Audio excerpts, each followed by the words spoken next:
अगर आपकी धान 90 दिन की अवस्था में पहुँच गई है, तो हमें धान के खेत में ये 3 छिड़काव करना बहुत ही ज़रूरी है।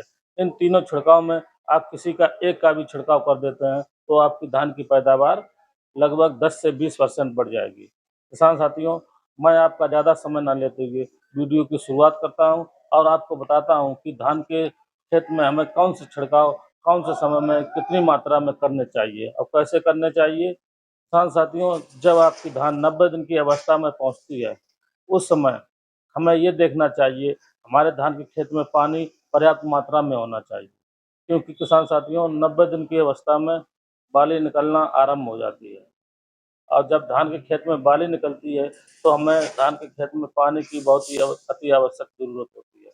इस समय धान का पौधा पानी को ज़्यादा मात्रा में खींचता है और जिस खेत में बाली निकल आती है, जो लगभग 120 दिन और 110 दिन की वैरायटी होती है, जिसमें आलू और सरसों वगैरह आदि फसलें की अगली फसल करने वाली होती है, उसमें ये बाली 90 दिन की अवस्था में निकल आती है और जो धान फुल टाइम की होती है, लगभग 135 से 40 दिन की जो वैरायटी होती है, उसमें ये अवस्था लगभग 110 या 20 दिन में आती है। किसान साथियों, हमें ये ज़रूर देखना चाहिए जब हमारी धान की बाली निकल आए, तो समझ लेना हमारे खेत में दवा पड़ना बहुत ही ज़रूरी है। क्योंकि इस समय दवा डालना और हमारे खेत में ये भी देखना बहुत ज़रूरी है कि हमारे खेत में धान के पौधे में कौन-सा रोग लगा है, क्या लगा है, तो उसी के हिसाब से हमें इसमें छिड़काव करना चाहिए। किसान साथियों, अगर आपके खेत में सीड ब्लाइट, फंगस, झुलसा के भी लक्षण देखने को मिल रहे हैं, तो किसान साथियों मार्केट से आपको insecticide India private limited company की पल्सर राम की दवा जो आती है, इसका आप छिड़काव करें। झुलसा का छिड़काव करने से पहले हमें ये जान लेना बहुत ही ज़रूरी होता है कि हमारे खेत में झुलसा क्यों लगता है और किन कारणों से लगता है। इसकी मैं आपको जानकारी देने की कोशिश करूँगा। किसान साथियों, जब आप धान के खेत में अधिक मात्रा में नाइट्रोजन का प्रयोग करते हैं या छिड़काव करते हैं, तो वहाँ पर आपको झुलसा या सीड ब्लाइट इसकी समस्या देखने को मिलेगी। क्योंकि ज़्यादा नाइट्रोजन पड़ने से इसमें ये समस्या इसलिए आ जाती है क्योंकि पौधा अधिक मात्रा में ग्रोथ करता है और पत्तियाँ बढ़ने लगती हैं और जब पत्तियाँ बढ़ती हैं और जहाँ-जहाँ पर खेत में अधिक मात्रा में पानी भर गया हो, उसमें भी ये शिकायत देखने को मिलती है। अगर आपके खेत में अधिक मात्रा में पानी हो, तो उसका निकास अवश्य कर दें या उस पानी को खेत से निकाल दें। अगर खेत में जल भराव की समस्या रहेगी, तो उसमें झुलसा देखने को मिलेगा। अगर आपके खेत में झुलसा लग जाएगा, तो आपकी फसल खराब हो जाएगी। किसान साथियों, जो पल्सर दवा होती है, ये सिस्टमैटिक फंगिसाइड के रूप में आता है। इसका छिड़काव 160 ml प्रति लीटर के हिसाब से करना चाहिए, जो कि 160 ml 1 एकड़ में पर्याप्त मात्रा में दवा होती है और 160 ml को 150 से 200 लीटर पानी में इसका घोल बनाना चाहिए, वो भी स्वच्छ पानी में घोल बनाएँ, ना कि आप गंदे पानी में इसका घोल बनाने से इसका प्रकोप कम हो जाता है और दवा खराब हो जाती है और इसको डालने से आपको अच्छे रिज़ल्ट नहीं मिलेंगे। तो हमेशा आपको ये ध्यान में रखना है कि स्वच्छ पानी में ही इसका घोल बनाना चाहिए। और किसान साथियों, और दूसरी दवा होती है नेटवो, जो कि बायर कंपनी की होती है। ये भी सिस्टमैटिक फंगिसाइड में आती है।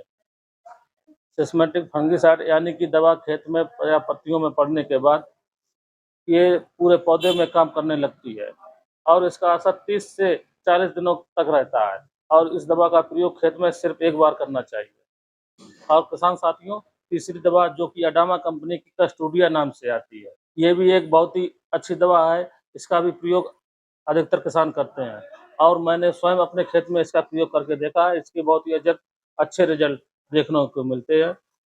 और कस्टोडिया जो कि ये भी सिस्टमैटिक फंगिसाइड में आती है और इसमें भी 2 साल्ट पाए जाते हैं और जो स्ट्रोबिन 11% और टेबुकोनाज़ोल 18.3%, ये भी सिस्टमैटिक फंगिसाइड होता है। इसका भी छिड़काव 250 ml प्रति लीटर के हिसाब से करना चाहिए और इसको 150 से 200 लीटर पानी में घोलकर इसका छिड़काव कर दें और ये दवा 1 एकड़ के लिए पर्याप्त है। किसान साथियों, आपको ये हमेशा ध्यान देना है कि दवा को सुबह और शाम को ही छिड़काव करें और स्वच्छ पानी में करें।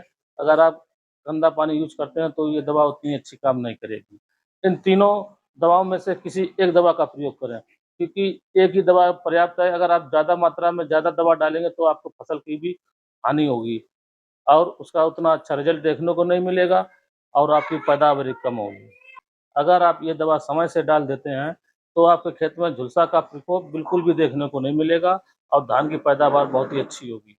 क्योंकि जब पौधा स्वच्छ रहेगा, तो पैदावार ऑटोमेटिक अच्छी रहेगी। किसान साथियों, अगर आपके खेत में होपर मच्छर की शिकायत है, होपर जैसे कि आपने पौधे के नीचे देखा होगा, उसमें मच्छर की शिकायत आ जाती है, सफ़ेद मक्खी की शिकायत आ जाती है, ब्राउन मक्खी की शिकायत यानी कि जिसको होपर बोलते हैं, उसकी शिकायत आ जाती है। तो हमें अपने धान के खेत में सुबह या शाम इसका भी छिड़काव कर देना चाहिए। आपने किसान साथियों ये जानने की कोशिश नहीं की होगी कि हमारे खेत में होपर की शिकायत क्यों होती है। किसान साथियों, होपर उसी जगह लगता है जहाँ पर अधिक मात्रा में पानी भरा हो या जल भराव की समस्या रही हो या आपने अधिक मात्रा में नाइट्रोजन का छिड़काव, नाइट्रोजन जैसे कि यूरिया डाल दी, झुलसा की भी शिकायत अधिक होगी, होपर की भी शिकायत हो जाती है। इससे बचने के लिए आपको ये हमेशा ध्यान देना चाहिए, खेत में नाइट्रोजन आवश्यकता के अनुसार ही डालें और सिंचाई पर्याप्त मात्रा में नमी बनाकर रखें। अधिक जल भराव के कारण भी होपर की समस्या होती है। जब अगर आपके खेत में होपर की शिकायत हो, बेस्ट दवा का ही छिड़काव करना चाहिए। हम आपको बेस्ट दवा जैसे कि होपर और मक्खी दोनों में जो एक ही साथ कारगर करे, उसकी जानकारी देने की कोशिश करूँगा। साथियों, आपको मार्केट से हमेशा बेस्ट दवा ही खरीदनी चाहिए, क्योंकि अच्छी दवा आपके फसल को भी नुकसान नहीं करती है। मार्केट से आपको पेक्सालेन जो कि कोर्टेवा कंपनी की होती है, ये दवा बहुत ही बेस्ट दवा होती है। इसका छिड़काव धान में केवल एक बार किया जाता है और आपको ये धान के खेत में मच्छर और होपर की शिकायत बिल्कुल पूर्णतः एक बार में ही नष्ट कर देती है। टेक्सालोन में दो सिस्टेमेटिक फंगिसाइड पाए जाते हैं। टेक्सालोन एक सिस्टेमेटिक फंगिसाइड होता है, जो कि बहुत ही अच्छा रिजल्ट देता है। आपको खेत में ये एक बार डालना चाहिए। और दूसरी दवा किसान साथियों, जो मैं अब आपको दवाएँ बता रहा हूँ, इनमें से किसी एक ही दवा का स्प्रे करें।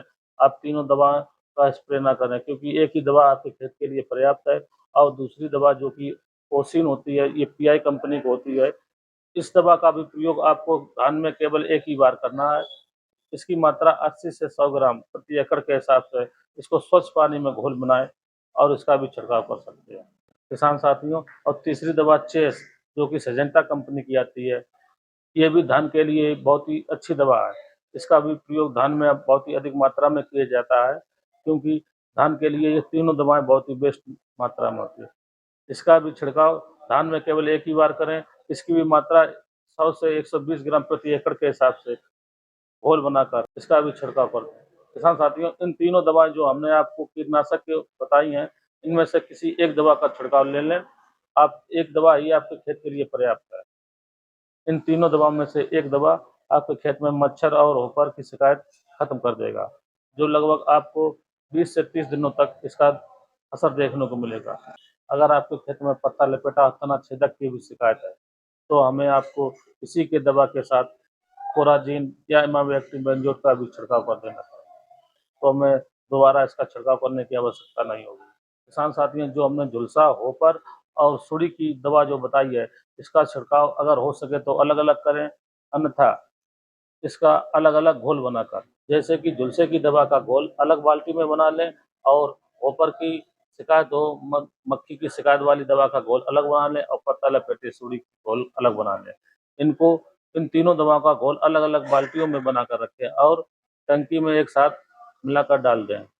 आप ये अवश्य ध्यान रखें, इन तीनों का घोल एक साथ मिलाकर ना डालें, क्योंकि अगर आप एक साथ मिलाकर डाल देंगे, तो आपको इसका अच्छा रिज़ल्ट देखने को नहीं मिलेगा और दवा खराब भी हो जाती है। किसान साथियों, हमने आपको झुलसा, फंगस और सुंडी की दवा का घोल बनाकर छिड़काव करने की विधि के बारे में आपको बताने की कोशिश की है। अगर आपको हमारी ये वीडियो अच्छी लगे, तो चैनल को लाइक, सब्सक्राइब एंड शेयर करें और कमेंट के माध्यम से हमें ये भी अवगत कराएँ कि इसमें क्या कमी है, जिससे मैं इसका सुधार कर सकूँ। धन्यवाद।